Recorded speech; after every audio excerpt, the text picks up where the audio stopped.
Good morning students. இன்றைய பாடம் தமிழில் உரைநடை பகுதி கொடுக்கப்பட்டிருக்கு. அந்த உரைநடை பகுதியில் மாணவர்கள் நினைத்தால் என்ற தலைப்பிலே இங்கு பாடமானது அமைந்துள்ளது. இப்பொழுது இந்த பாடத்தினை பற்றி நாம் பார்ப்போம். மாணவர்களே, இங்கே பாடத்தலைப்பானது மாணவர்கள் நினைத்தால் என்ற தலைப்பினை படிக்கும் பொழுதே தெரிகிறது வருங்காலத்தில் வரக்கூடிய மாணவியர்கள் என்னென்ன சாதனை படைக்கலாம், எப்படியெல்லாம் நல்ல செயல்களெல்லாம் செய்யலாம். இந்த இளவயதிலிருந்தே நல்ல கருத்துக்களுடன் நல்ல செயல்பாட்டுடன் நடைமுறையில் நடந்து கொள்வதற்கு ஏற்றவாறு இங்கே பாடப்பகுதி ஒன்று கொடுக்கப்பட்டுள்ளது. மாணவர்களே, இப்பொழுது துணிப்பை, முற்காலத்திலெல்லாம் துணிப்பை, காகித பொட்டலங்கள் இவ்வாறெல்லாம் பொருள்கள் வாங்கி வந்தாலும் கடைகளிலே அவ்வாறு தயார் செய்து கொடுப்பார்கள். ஆனால் இப்போ உள்ள நவீன காலத்தில் துணிப்பை இல்லாது நெகிழி என்பது இங்கே தமிழ் சொல், பிளாஸ்டிக் ஆகிய அந்த பைகளில்தான் எந்த ஒரு பொருளாக இருந்தாலும் போட்டு தருவது போன்ற அமைப்பானது நவீன காலத்தில் நடந்து கொண்டிருக்கிறது. இந்த நெகிழி பொருள்களினால் என்னென்ன தீமைகள் எல்லாம் விளைகின்றன, உயிரை கூட பறித்து விடும் அளவிற்கு தீய செயல்கள் நடைபெறுகின்றன. அந்த நெகிழி பொருளை பயன்படுத்துவதனால் அந்த நெகிழி பயன்பாட்டினை தவிர்த்து நாட்டிற்கு எதெல்லாம் நல்ல செயல்களோ அந்த செயல்களை செய்யக்கூடிய துணிவோடு மாணவர்கள் நடந்து கொள்ள வேண்டும் என்று இந்த பாடப்பகுதியிலே கொடுக்கப்பட்டுள்ளது. ஒரு சிறு நிகழ்வு பற்றி, அந்த நெகிழி பயன்பாட்டினால் ஏற்பட்ட தீய விளைவினால் என்ன சோக நிகழ்ச்சி நடக்கின்றது என்பதை இந்த பாடப்பகுதியின் மூலமாக நாம் இப்போது தெரிந்து கொள்ளலாம். இந்த பாடப்பகுதியை இப்பொழுது வாசிக்கிறேன், கொஞ்சம் கவனிங்கம்மா. பாடத்தலைப்பானது மாணவர்கள் நினைத்தால். சிறுமி மேரி மகிழ்வோடு துள்ளி குதித்து ஓடி வந்தாள். தனது தோழி மகிழினியை பார்க்க அவளிடம், இன்று காலை எங்கள் வீட்டு பசு கன்று ஈன்றுள்ளது. இனி நான் எங்கள் வீட்டு கன்றுக்குட்டியுடன் விளையாடுவேன் என்றாள். அதை கேட்ட மகிழினி, என்னையும் விளையாட்டில் சேர்த்துக்கொள் என்றாள். இரண்டு சிறுமியும் நட்புடன் பழகி வருகின்றனர். பொதுவாக குட்டிகள் என்று எடுத்துக்கொண்டாலே மிகவும் பிடிக்கும். பூனைக்குட்டியாக இருக்கட்டும், நாய்க்குட்டியாக இருக்கட்டும், நாம் வளர்ப்பு பிராணிகள் தான். அப்படி குட்டிகள் என்றாலே அனைவருக்கும் பிடித்த ஒன்று. அதிலும் சிறு வயதில் உள்ள அந்த மாணவ பருவத்தில் உள்ள அந்த சிறுமிக்கு மிகவும் பிடித்தது. பொதுவாக குழந்தை என்றாலும் விலங்குகளின், பறவைகளின் குஞ்சுகள் என்றாலும் மிகவும் பிடிக்கும். அந்த மகிழ்ச்சியோடு அந்த சிறுமியானவள் தன் வீட்டு கட்டுத்தறியில் கட்டி கிடக்கும் அந்த பசுவானது ஒரு கன்றினை பெற்றெடுக்கின்றது. அந்த கண்டு போட்டு முடிந்தவுடன் அதனுடைய கழிவுகள் வெளியேறும் பொழுது அதற்கு உணவாக வைக்கோல், புல், மற்ற மர இலைகள் இவ்வாறு உண்ணும். இப்பொழுது உள்ள மாடுகளெல்லாம் வெளியிலே சென்று மேய்கின்ற போது அதற்கு காகிதம் எது, இலைதழைகள் எது என்று அறியதற்கு இல்லை. அதனால் பசிக்கின்ற பொழுது அது உண்பதற்காக அந்த நெகிழிப்பையையும் சேர்த்து உண்ணு விடுகிறது. பொதுவாக காகிதம் என்றால் அந்த காகிதம் எப்படி உருவாக்கப்படுகின்றது? மூங்கிலை அரைத்து பொடியாக்கி அதனுடன் சணல், கரும்பு சக்கை இவ்வாறான சில பொருள்களெல்லாம் சேர்த்து அந்த காகித தாளை அச்சிலே வார்த்து காகிதமாக உருவாக்குவார்கள். அவையெல்லாம் எளிதில் செரிக்கக்கூடியதன அந்த காகிதங்கள். துணிப்பைகளும் அவ்வாறு தான். ஆனால் நெகிழி என்பது அடைத்து கொள்ளக்கூடிய பிளாஸ்டிக் தன்மை உடையது. அதற்காகத்தான் நாம் நீர் பொருளெல்லாம் பிளாஸ்டிக் கவர்களில் பேக் பண்ணி தராங்க, பொட்டலம் செய்து தருவார்கள். எண்ணெயாக இருந்தாலும் சரி, பால், இந்த மாதிரி இப்போவும் சமீபத்தில் நடந்து கொண்டிருக்கிறது. டீயோ அல்லது காப்பியோ வெளியில் சென்று வாங்கும் பொழுது அவ்வாறு வாங்கி வருகிறார்கள். ஒரு சில நிறைய தவறுகள் நடக்கும் பொழுதுதான் அதனுடைய தீமையை நீக்கி நன்மையை கொண்டு வர வேண்டும் என்ற ஒரு தன்மையில் அந்த நெகிழி பயன்பாட்டினை அறவே ஒதுக்க வேண்டும் என்ற ஒரு தன்மையில் இங்கே இந்த பாடப்பகுதி கொடுக்கப்பட்டிருக்கிறது. அந்த நெகிழி பைகளை உண்ட இந்த மாட்டிற்கு கேடு உண்டாகின்றது. அது கன்று ஈன்றவுடன் அதனுடைய கழிவுகள் வெளியேறும் பொழுது அந்த நெகிழிப்பையானது செரிமானமாகாமல் வெளியே வர முடியாமல் போராடி கொண்டு தன் உயிரையே விடுகின்ற ஒரு சூழ்நிலை, அந்த சோகமான ஒரு கவலையான சூழ்நிலை அங்கே நிகழ்கிறது. அதை பற்றித்தான் இந்த பாடப்பகுதியில் நம்ம பார்க்க போகிறோம். மேரி மகிழ்ச்சியுடன் தன் கன்றுக்குட்டியுடன் விளையாடப் போவதாக கூறுகின்றாள். அதை கேட்ட அவள் தோழியான மகிழினி, என்னையும் விளையாட்டை சேர்த்துக்கொள் என்று அந்த சிறுமி நடந்திருப்ப நிகழ்ச்சியை அறியாது அந்த 2 சிறுமிகளும் பேசிக்கொள்கின்றனர். அப்போது மேரியின் வீட்டு மாட்டுத் தொழுவத்தில் ஒரே கும்பல் ஓடி சென்று பார்த்தனர். அவர்கள் கண்ட காட்சி கல் நெஞ்சையும் கசிந்துருக செய்வதாக இருந்தது. கன்றை ஈன்ற பசு தனது கழிவினை வெளியே தள்ள முடியாமல் இறந்து போயிருந்தது. பாதி வெளிவந்திருந்த கழிவில் நிறைய நெகிழி குப்பைகள் காணப்பட்டன. அந்நெகிழியால் தான் இறப்பு ஏற்பட்டதாக கால்நடை மருத்துவர் கூறிக்கொண்டிருந்தார். இப்பொழுது நமக்கு என்ன தெரிகின்றது? மாட்டுத் தொழுவத்தில் ஒரே கூட்டம். ஓடி சென்று பார்த்தபோது யாரும் மனம் இருங்காதவர்கள் கூட இறக்கப்படுவார்கள். அப்படிப்பட்ட ஒரு சோக நிகழ்ச்சி அங்கே நடந்திருக்கிறது.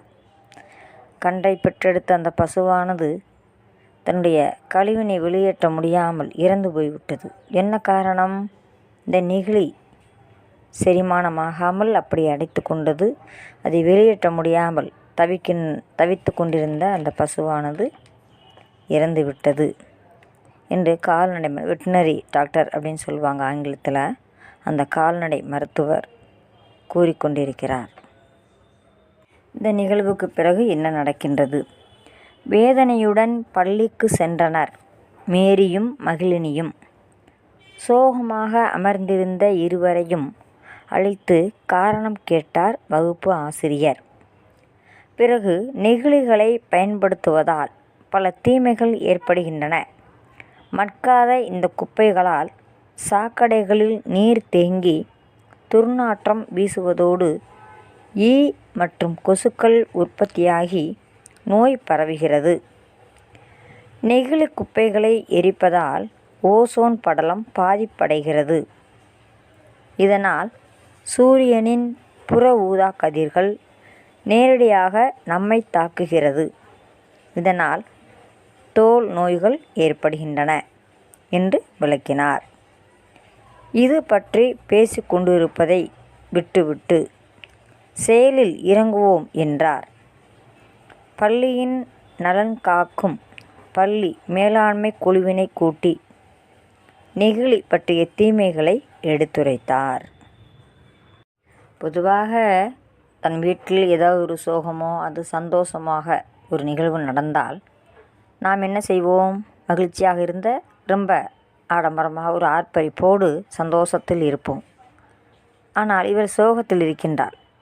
இதை பார்த்த அந்த ஆசிரியரானவர், வகுப்பு ஆசிரியரானவர், என்ன மாணவிகளே, ஏன் இப்படி சோகமாக இருக்கிறீர்கள் என்று கேட்கின்றார். உடனே அந்த மாணவியும் தன் வீட்டில் நடந்த அந்த நிகழ்வினை எடுத்து சொல்லுகின்றார். எதன் காரணமாக இறந்தது என்ற ஒரு காரணத்தை புரிந்து கொண்ட அந்த ஆசிரியர் என்ன சொல்லுகின்றார்? நாம் வாய்மொழியாக பேசுவதில் பயன் ஒன்றுமில்லை.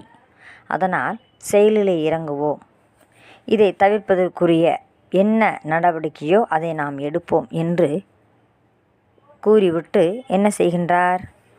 பள்ளி மேலாண்மை தலைமையிடம் என்று சொல்லக்கூடிய அந்த தலைமையிடத்திலே அனுமதி கேட்க வேண்டும். மாணவர்களே, இப்போ நீங்கள் ஒரு பள்ளியில் ஒரு வகுப்பறையில் ஏதோ ஒரு செய்தியை சொல்ல வேண்டுமென்றால் யாரிடம் அனுமதி கேட்பீங்க? அதை போல் ஆசிரியரிடம் அனுமதி கேட்போம் இல்லையா? அதை போல் அந்த வகுப்பு ஆசிரியரும் தலைமையிடத்திலே பேசி அதற்குரிய என்ன செயல்பாடோ அதை நாம் செய்வோம். நெகிழி பற்றிய தீமைகளை எடுத்துரைத்து அதை பயன்படுத்த விடாது செயலிலே காட்டுவோம் என்று இங்கே சொல்லி மாணவியிடத்தில் ஊக்குவிக்கின்றார். இந்த வகுப்பு ஆசிரியர் இந்த மாணவிகள் கூறிய செய்தியை கேட்டவுடன் அந்த பள்ளி தலைமை ஆசிரியரிடத்திலும் பள்ளி கல்விக்குழுவான மேலாண்மை அந்த தலைமையிடத்திலும் அனுமதி கோரி கேட்கின்றனர். பள்ளி மாணவர்கள், ஆசிரியர்கள், பள்ளி மேலாண்மை குழு உறுப்பினர்கள், ஊர் பொதுமக்கள் ஆகியோரை கொண்டு நெகிழி விழிப்புணர்வு பேரணி நடத்த தீர்மானம் செய்கின்றனர். அனைவரும் விழிப்புணர்வு வாசகங்கள் எழுதப்பட்ட பதாகைகளை ஏந்தி வாசகங்களை கூறிக்கொண்டே கிராமத்தின் அனைத்து தெருக்களிலும் பேரணியாக வந்தனர். மாணவர்களே, இந்த படத்தினை பார்க்கப்படும் பொழுது உங்களுக்கு என்ன தெரிகின்றது? அனைவரும் கூடி பெருங்கூட்டமாக திரண்டு அந்த குழுவிலே தலைவராக ஒருவர் அதை ஒன்று சொல்ல பின்னால் வரக்கூடிய அந்த மாணவ செல்வங்கள் எல்லாம் கூறிக்கொண்டே வருகின்றனர். எது நல்லது எது தீயது என்பதை உரைப்பதற்காக இங்கே குறிப்பிட்டு கொண்டு வருகின்றனர். துணிப்பை என்பது எளிதானது, தூர எறிந்தால் உரமானது. நெகிழி என்பது அழகானது, வீசி எறிந்தால் விஷமானது. விஷம் என்பது உயிரை பறிக்கக்கூடிய ஒரு நஞ்சுத்தன்மை உடையது என்ற அழகான வாசகங்களை எழுதி அந்த விளம்பர அறிவிப்பு பலகையை ஏந்தி கொண்டு பேரணியாக மக்களுக்கு எடுத்துரைப்பது போன்ற அறிவுரைகளை எடுத்து சொல்லி கொண்டு வருகின்றனர்.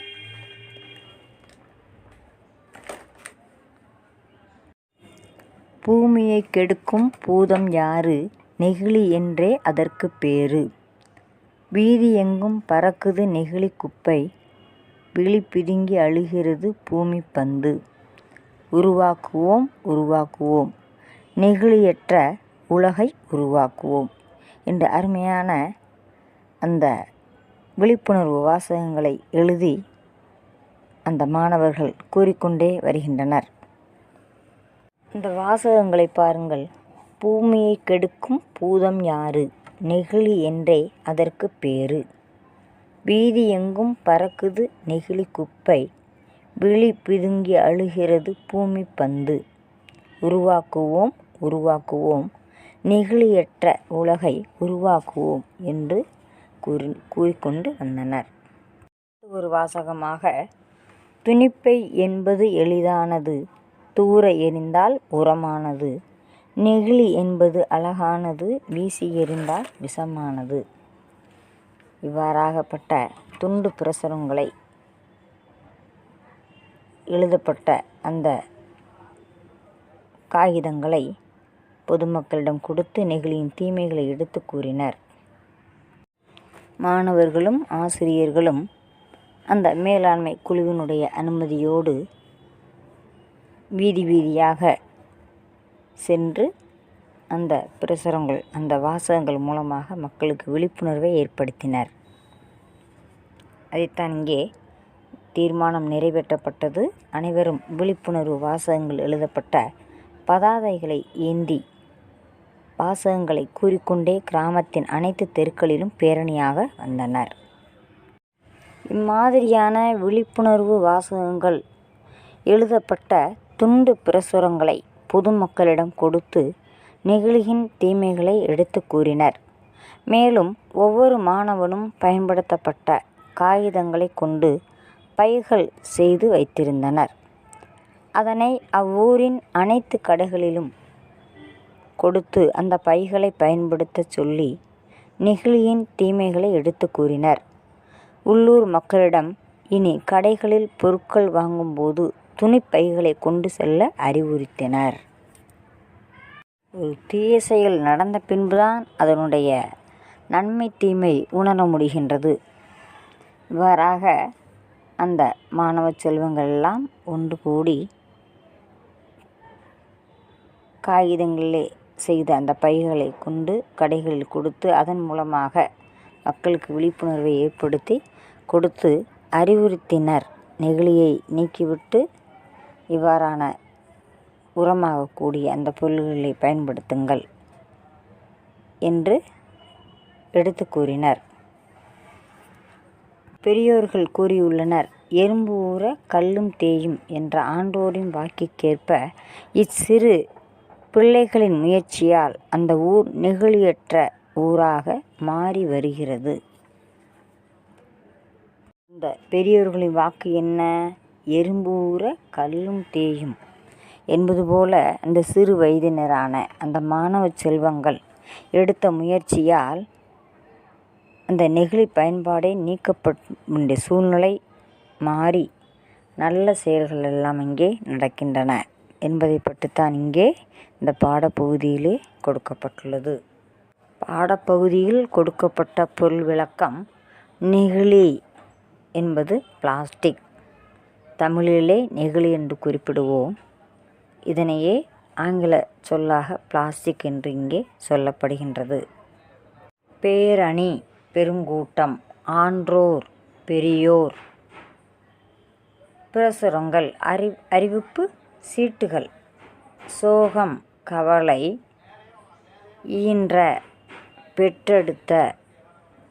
மனிதர்களாக இருந்தாலும் விலங்குகளாக இருந்தாலும் கன்றை ஈனுவது என்பது பெற்றெடுத்த என்ற ஒரு அந்த அழகிய சொல்லிலே சொல்லப்படும். மாணவர்களாகிய நீங்களும் இந்த நெகிழி பயன்பாட்டின் தீமையினை எடுத்து கூறி அதற்கு மாறாக என்ன பொருளை பயன்படுத்தினால் நமக்கு நன்மை கிடைக்கும் என்பதை உணர்ந்து நீங்களும் இதுபோன்ற அறிவுத்திறமையான செயல்களை செய்ய வேண்டும். அந்த நெகிழி பொருளை பயன்படுத்துவோரை அறிவுறுத்தி அந்த ஏதோ தீமையை எடுத்து கூறி அதை தவிர்க்க வைப்பது உங்களுடைய கையிலும் உங்களுடைய முயற்சியிலும் முடியும் என்பதை மனதில் கொண்டு நல்ல முறையிலே செயல்படுத்த வேண்டும். Thank you, students.